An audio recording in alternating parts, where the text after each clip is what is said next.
Good evening and welcome to another session of Uber Tablet, this time an unboxing which I haven't actually done before. As some of you know, I announced an exclusivity to a certain device as far as getting it first in the world. Now, by the time this is airing, I don't even know if that's true any longer because it's been so long between getting this package and finishing everything else I have to do during the day and actually sitting down to open it. Now, it's only because of the blog space that I decided not to open the package. Had it been for me, this would have been ripped apart the first second it arrived. But for the sake of the greater good of everyone, let's sit back and open up this box. As you can see, our friends at DHL have brought it over. And as some of you cleverly spotted, from South Korea. Now let's have a look at the device, and we can talk more about that in a second. So, as we open the box, all that's in there is a sort of non-descript second box and a bit of bubble wrap. So let's get rid of the packaging and let's look at this more nondescript box, and let's get stuck into it. And bear in mind, this is exciting for me too. So obviously, being a lover of toys and gadgets, this means a lot to me also. So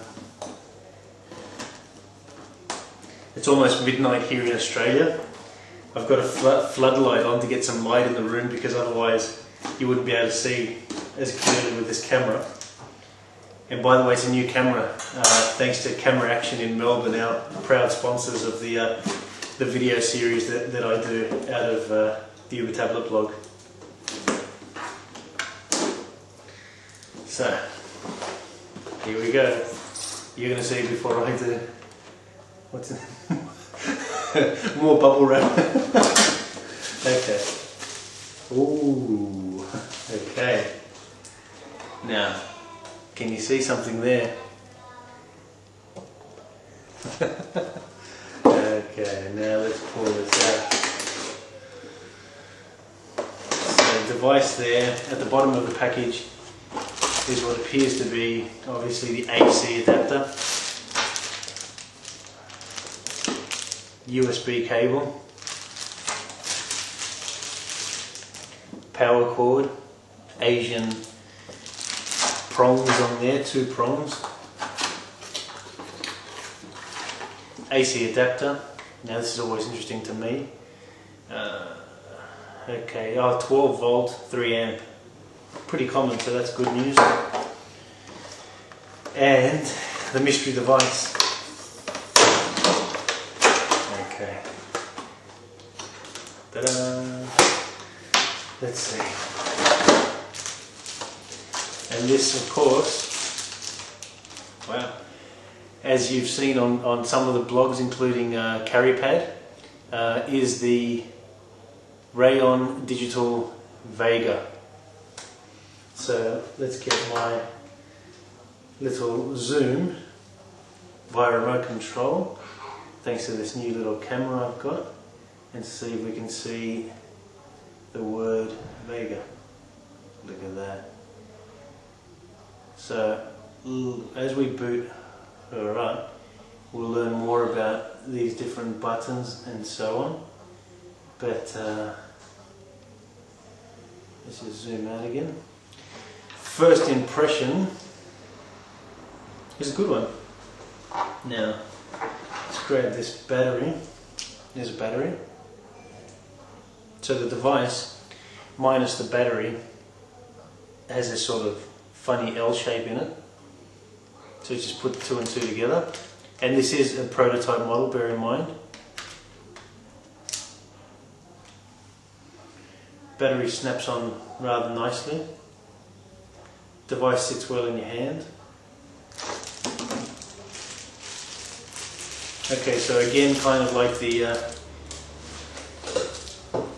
tablet kiosk EO V7110, you've got all-in-one speaker microphone, although they may just be speakers. as I'm looking at it. I mean, I'm getting this first look as you are too. Now, as some of you may have known from the Vega specs that have been posted on certain blogs, Wi-Fi is not built in this device. It's actually separate here in a stick type of adapter, so that's supplied separately. Let's boot her up. How do we boot her up? Oh, there. Let's see if you can see what I can see. Let's get my zoom control back.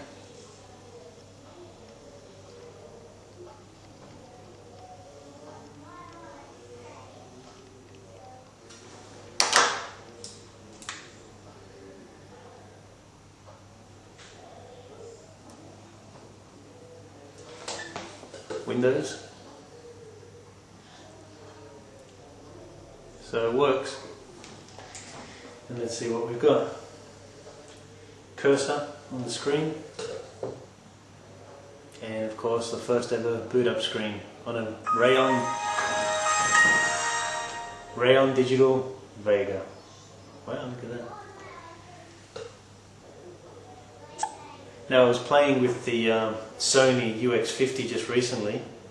Oh yes, fantastic. Now, yeah, I was playing with the Sony UX50 just recently, and I must admit that this screen is much the same quality. It's very, very crisp. Now, the reason I said oh yes is because if you look at that little dial there, it actually manipulates the mouse. So I can take the mouse, and if you've watched any of my videos, I actually approve of that quite a bit, because you can't get to certain areas on touchscreens. Now the touch seems to be quite a lightweight touch. I don't have to give it much push to move the mouse around. There's a tethered pen here, so let's take a closer look at the pen.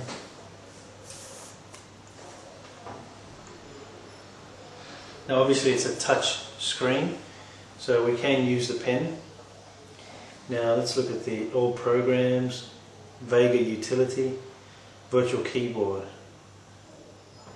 Okay, so it runs a little virtual keyboard there.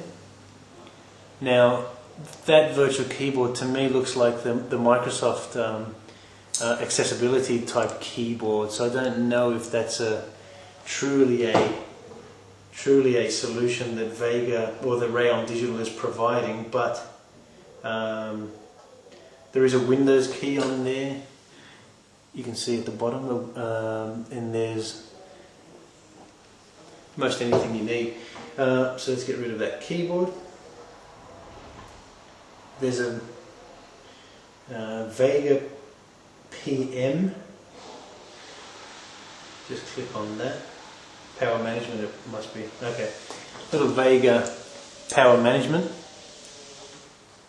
And what we can do with that is, anyway, you saw it before I did, we can enable an alarm and set the volume for the speakers and so on. So let's just move that around. Now let's delve a little bit into the buttons.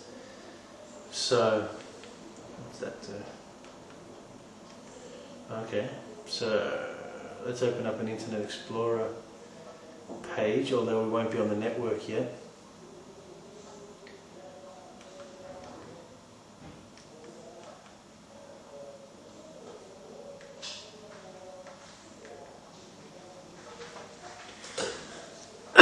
Sorry. So there's lots of buttons there that can help us navigate around the system. Now I'm going to have to go away for a second, print off the PDF, the user manual, and maybe come back so we can talk about those buttons, because they're not that obvious as to what they